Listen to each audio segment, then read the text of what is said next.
Hello, family. Greetings to you wherever you are, and welcome to Farm Prefect, where we talk about profitable agribusiness ideas. And my name is John.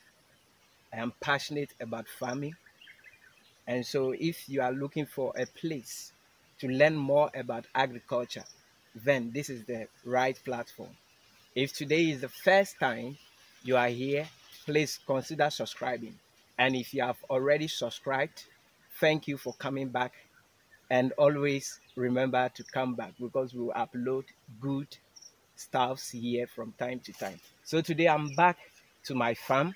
Yes, this is my maize farm, a 1 acre maize farm that I have cultivated. Last time I shared with you how I cultivated this farm without spending a penny. Yes. So today I came to the farm and I'm inspired to share with you how you can become successful in maize farming. All right. So this is the second time I'm cultivating here, and I have learned a lot of things, and I wish to share them with you. So let's get into it. The first thing is that do not bite more than you can chew. You heard me right. Do not bite more than you can chew. Uh, um, it is a fact that maize farming is profitable. In fact, maize, even now, there are developed seeds that within 3 months, within 2 months, it is done. So within 4 months, your maize is ready. Okay, it is profitable considering the short period that it takes and the yield that you get out of it com compared to the input that you make. Now, here is a thing. If you really want to be successful, then you shouldn't cultivate on a scale that you cannot maintain. So that is why I said do not bite more than you can chew. Because when you cultivate on a skill that you cannot maintain, what will happen is that you will be stuck, and the farm will suffer, because maize is not one of the crops that you can just dump the seed into the soil and leave it to its own fate. No, not at all. Maize requires maintenance for maximum yield. You see, so you need to plan well and know um, what scale you can afford to maintain or to keep, and then you go into it. So have a plan. That is all I want to say. Sorry if it's been lengthy, but I hope you understand. And then secondly, has to do with the land. You see, your land on which you cultivate the maize is a major determinant of your success. Yes. Why am I saying so? Because maize need nutrient. And so if your land is malnourished, then you are going to be in danger. But before I even go to the nutrient, let me talk about the nature of the land. Okay, the nature of the land. The soil should be um, um, um, sandy loam or loamy soil. Loamy soil or sandy loam is the ideal um, soil type that can support your maize very well. The thing is that maize, even though maize needs water to thrive, it does not need excessive water. So when you go for heavy clay that holds a lot of water, what will happen is that your maize will be waterlogged, and your yield, in fact, am I even saying yield? The maize will spoil. Yes, so that is the thing. So you should make sure that your land, the soil type is sandy loam or loam, right? Okay. And again, you should also make sure that the land has not been depleted. Yes, the land shouldn't be depleted. It is not every land, it may be sandy, it may be loam, but maybe it has been cultivated severally without any replenishing nutrient replenishing strategy. What it means is that even though the land is there, the land is dead because it is not having the nutrients that are needed to support the maize growth.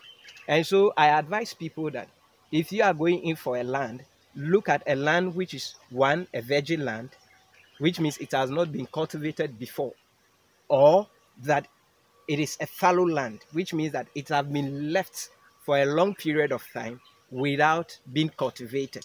That way, the land will naturally replenish its nutrient. So when you have such a land, you wouldn't have to spend a lot of fertilizer.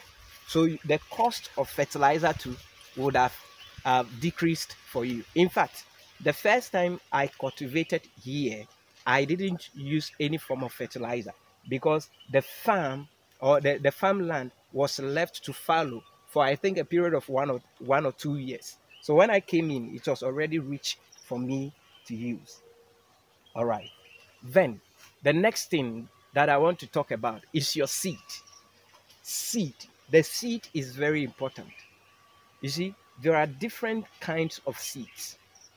So if you are going in for the seed, you should, I mean the variety, you should make sure that you are going in for a variety that will give you maximum yield, one, that is also, how do I put it, that is also market worthy. Yeah, it's in great demand on the market. Let me give you an example. An example is yellow corn. Now, you see, with yellow corn, yellow corn is in great demand because I have learned that the poultry farmers believe that the yellow corn contains a lot of nutrient that helps their birds, okay, to lay more eggs. Yeah, to lay more eggs. So they use the yellow corn in the preparation of their feed, in the formulation of their feed. So because of the poultry demand, it has given the yellow corn a certain class. Okay, that does not mean that the white corns too are not being sold. No, they are sold, but many people prefer the yellow corn to the white maize. Okay, so in such case, if you are living in an area where the people or your market, right, your market demands the yellow corn, then you can go in for the yellow corn. Now, aside it being yellow and white too, there are varieties of the yellow, there are varieties of the white. Okay, let me take some there. Good. There are variety of the yellow, there are variety of the white. So you need to go in for the variety that will give you maximum yield. In fact, in my next video, I'll basically talk about the varieties and show you. Last year, I took a white corn from somebody. I'm sure it is called Pebro, but I will look for the English name for those who are outside Ghana. And the Pebro, no, the maize stack or stick is very thin, and it has a lot of maize seeds around it. So when you harvest even a 12 square of Pebro and you dehusk it, at the end of the day, you are going to have a lot of maize. You see, so go in for a variety that will give you maximum yield. And the variety too, now we have the short duration. We have a variety that takes 2 months to mature. We have a variety that takes 3 months to mature. We have a variety that takes 4 months to mature. Each of them have their own advantages and market value. So when we are talking about the variety, I'll go into it. I hope I'm not talking too much. Then, but we need to do this. Then the next thing is weed control. In fact, you need to be prepared for weed control because maize is one crop that I don't know why, but weeds are able to grow in it fast. Should I say fast or fast? Weeds are able to grow in it very fast. Okay, the reason being, you see, because of the spacing. So there is a lot of space for the weeds to grow. But when these weeds grow in it, what they do is that they begin to compete with the maize, depriving the maize of the needed nutrient and space. So you need to be prepared for the weed control. You can either do hoeing or you use weedicides. And for the weedicides too, you need to be careful the type of weedicide you select.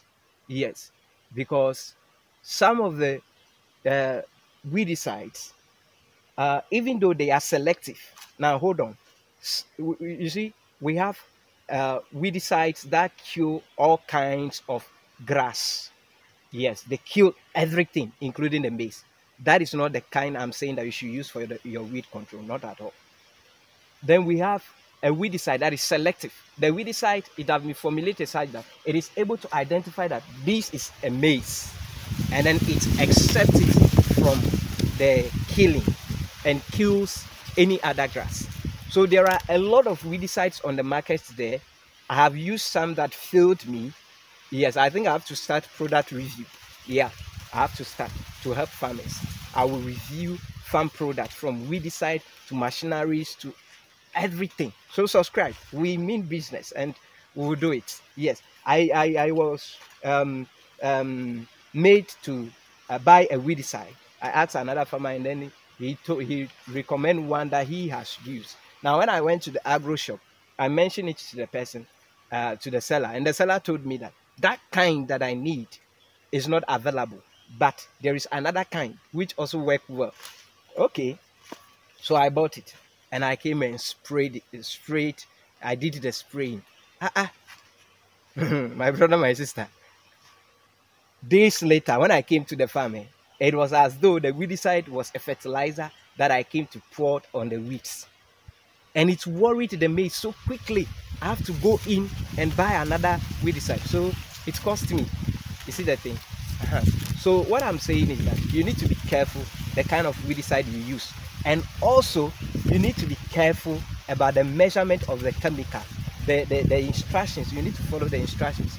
I hope that soon I will teach you how to dose your weedicide and the things you need to do so that you can get a proper yield. Now what happens is that if you do not use your weedicide well, especially in cases of overdose, even though it may be selective, it will end up weakening the maize.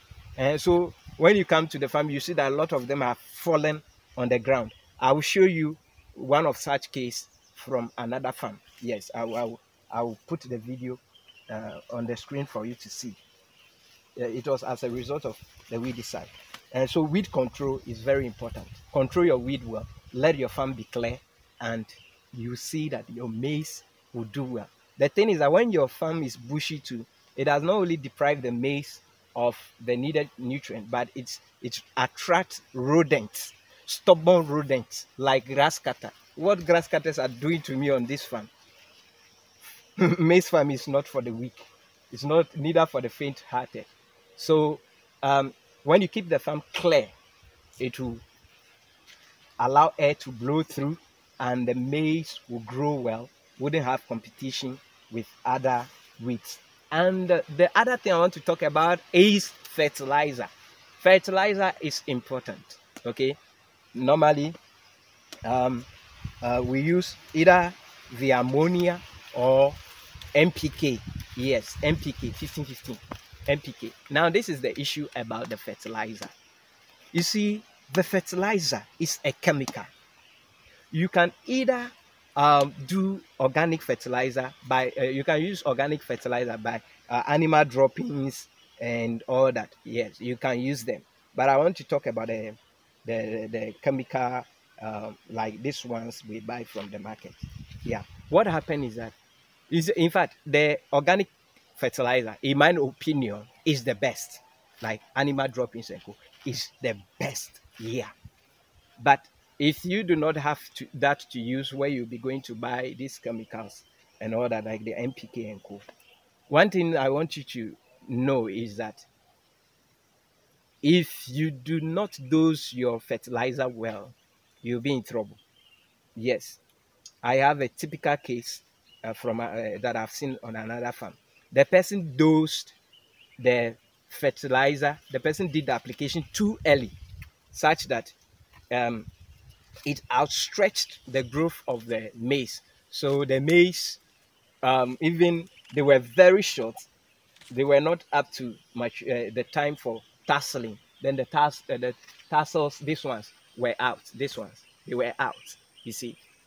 Now, at that short level that they were out, they can't yield. So I think I have a video of it too. I'll show you. So you need to be careful about the dosing. Normally, what I do, this is what I do. What I do is that at the time, I by the first month, armyworms will start attacking. Yeah, I told you that I said in my previous video that the armyworms are caterpillars that destroy the inner part of the maize where the tassels will be coming from at the initial stage, probably in the first month. Okay, so at the time I'm applying armyworm, I will mix the the NPK. I'll mix it with water so it dissolves. Then I'll fetch about 10 mils. Listen carefully, please. It is not, I'm not saying go and do it. That is what has worked for me. So I'll dissolve it in water and fetch about 10 mils of the NPK to each filling of the armyworm chemical. And then I will apply. So even though, so I'm doing two things at the same time. I'm applying the armyworm, and then I'm also applying the NPK because I've mixed it with the armyworm. From my investigations, it doesn't cause any other chemical reaction that will be detrimental to the maize. So you don't have to do armyworm separate and later come and do, how do I call it? Come and do the fertilizer differently. And so the next thing I'll talk about is harvesting. Always ensure that your maize is dried well on the farm before you harvest. Yeah. And when you are harvesting too, make sure that you take your time. Most of the times, people harvest and they leave a lot of the maize on the farm unknowingly. So what you want to do is that after the first harvest, you can still walk through and see if some have been left out, and then harvest those ones too. And after harvesting, you would have to store it. I'll make a video about the storage strategies I have been using. But with the storing too, what I can say is that after taking your maize home, dry it a little after and dehuxing. For me, I dehux on the farm. So I harvest, dehux on the farm before carrying the corn home. So when I go home, then I'll go and do the rest of the work. So at home, I'll dry it further, make sure that it is dried well before I do that one. How do we call it? Who said but I know what I've seen. Removing the maize from the stick, no, like that thing. I will tell me in the comment section. So after doing that, the next thing, if I'm not going to sell immediately, then I will have to store it. But I'll make another video about the storage too as well. I hope that this video would have given you a fair idea of how to become very successful. And one more thing is that, you see, when it is time for harvesting, a lot of farmers harvest at the same time. So when the maize is in abundance, or when there is a new corn, the price of maize may reduce a little. So to make maximum profit, you would want to store your own for a while maize reduce, while the demand becomes high and the prices go up a little, then you sell. All right, yeah. But if you wouldn't be selling, you can also keep it for your consumption. In fact, the one I did last year, I think I only sold few and I kept the rest. Yeah, for household consumption.